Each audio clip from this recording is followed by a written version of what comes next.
Well, hello, my YouTube friends and family. So today we're going to do lot number 5, and it is still 10 for $2, 10 books for $2. So today's first book is Harkin Presents again, stack, and this is called Impasse by Margaret Pargeter. I think that's how you say her name.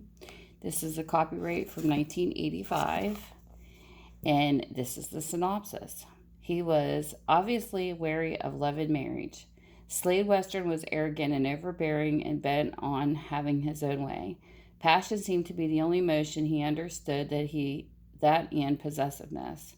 Lee had always wanted a home and a man willing to share a lifetime commitment, but Slade had always misunderstood her. Finally, her dissatisfaction with being little more than a mistress to Slade created an impasse between them, and she left him. Now, 5 years later, Slade might still not love her, but he desired her more than ever, enough at least to ruin her engagement to someone else. And this is what the book looks like.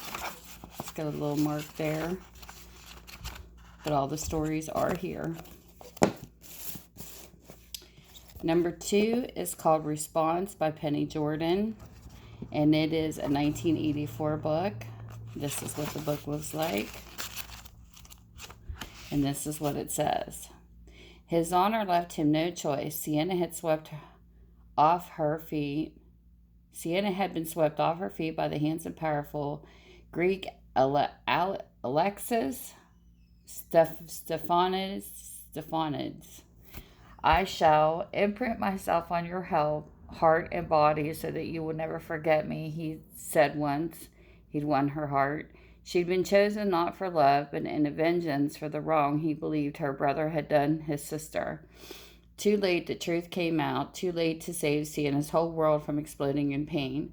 Still deep in shock, Sienna found herself married to Alexis, with her mind instinctively fearful of her body's intimate cravings. So there you go. This book is called The Prince of Freedom by Alison Fraser. This is a 1983 book. This is what it looks like. And this is what it says. The past held sweet and bitter times. Gail Mackenzie had done her best to forget the love she'd shared with Barry Saunderson and its unhappy result. Barry was dead, and that part of her life was dead too. It was Kyle, Barry's stern older brother, who wouldn't leave the past alone. He was only too eager to condemn her out of hand, raking up all the old shame and misery. Gail fought back with everything she had, but love of the memory of it didn't die that easily, and Kyle played his trump card. So there's that book. The next book is called Bitter Encore by Helen Bianchin, 1985. That's what the book looks like. And this is what it says.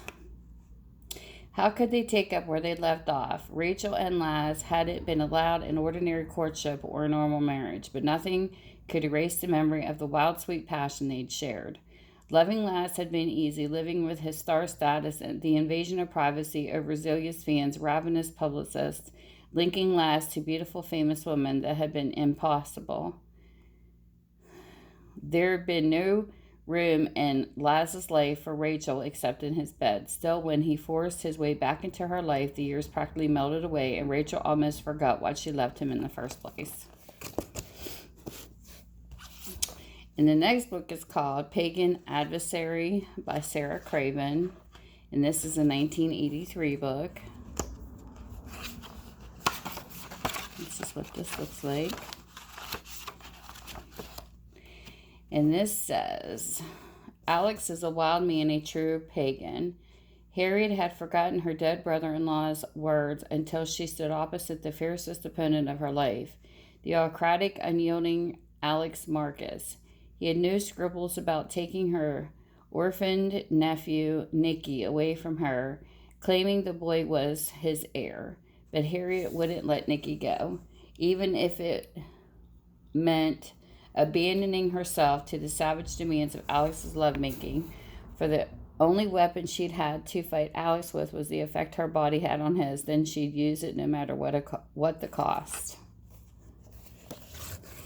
And the next book is called Where Two Ways Meet. And this is by Yvonne Whittal. This is a 1984 book. This is what the book looks like. And the synopsis says she was equal to almost any task. As part of a skilled medical team, Margaret Huntley was sensitive, alert to the needs of her job. She had to be, especially since the arrival of Jordan Merrick, the senior surgeon. Margaret had never forgotten that Jordan once thought himself too good for her, nor had she given him for callously crushing on all the tender feelings she nurtured for him. Now the knowledge that he wanted to be her lover only angered her, until his rich, social, acceptable fiancé turned up. This book is called, Frangipani by Weale, 1985. I probably did butcher that one. This is what the book looks like. And this is the synopsis. So much for her dreams of a peaceful cruise. By the time we dock in Fiji, Cassandra's sister enthused, I'll find you a millionaire too. It won't be difficult if you play your cards right, as if Cassandra could really find happiness in the arms of the man she didn't love. She was completely taken aback, especially knowing that Nick Carroll, the Ocean Wanderer's captain, had overheard her sister's words and categorized Cassandra as an equally arvagious, whatever that word means, mercenary, which simply was not true. Cassandra wasn't looking for a wealthy husband. She wasn't looking for a husband at all, not after having met Nick. Next book is called One Last Dance by Claire Harrison. This is a 1984 book. And this is what this book looks like. Most women confused his friendship with love. Ballerina Marta Cole was plucked from an anonymity and placed without warning in the spotlight of Manhattan Ballet Company. It was like a dream come true for Marta. His legs had once been nearly crippled in an accident that had killed her husband. Still vulnerable to pain and loneliness, Marta was far too fragile to have her heart plucked up carelessly and then discarded at a whim, yet she couldn't ignore the pains in her dance partner, Casimir Rudenko, was taking to dispense his latest lover, Cynthia. In the name of friendship, Marta rests her health and happiness on one man for one last dance. The next book is called Web of Stoke by Yvonne Whittal. This is a 1982 book. This is what this book looks like. And this is Morgan had no defenses left against Carl. Carl Ziegler erupted into Morgan's life and swept her off her feet in his practiced charm. Her father warned that Carl was not the marrying kind, but Morgan chose to ignore him, obeying the counsel of her heart instead. Yet a nagging voice told her she was headed for calamity, for in spite of all her better instincts, she was unable to control her reaction to Carl's persistent attempts at seduction, and yet she was out of control. Anything might happen. And then the last book is called The Daughter of the Night by Jeneth Murrey. This was a 1983 book. That's what this book looks like. And this is what it says. Was there nothing Hester could do? Where could a hairdresser find 20,000 pounds to provide medical treatment for her beloved foster mother? At wit's end, Hester traced her real mother and threatened to reveal the existence to Vilma's wealthy husband. She could easily afford it. Hester reasoned, and swallowing her moral qualms, she decided the end justified the means. However, Dimitrios Silasis didn't agree. It was blackmail, pure and simple, he declared flatly, but to Hester's surprise, he agreed to pay her provided she submit to the blackmail of his own. And this is Harkin Presents 787. This is Harlequin Presents 582. They all have numbers. Harlequin Presents 769.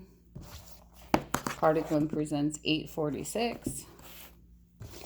Harlequin Presents 726.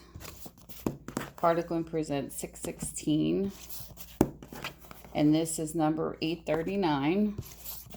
All are Harlequin Presents. Harlequin Presents 721. Harlequin Presents 728. And Harlequin Presents 845. And if you're interested in these books, you can email me. Everything will be in the description below. And yes, I do mail these. I could put them in my Etsy store and then send you the link through your email. And then you click on the link and make a purchase.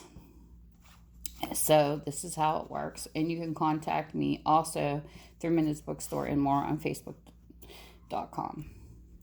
And thank you guys for watching and spending your time with me. And you guys have a great day. Bye.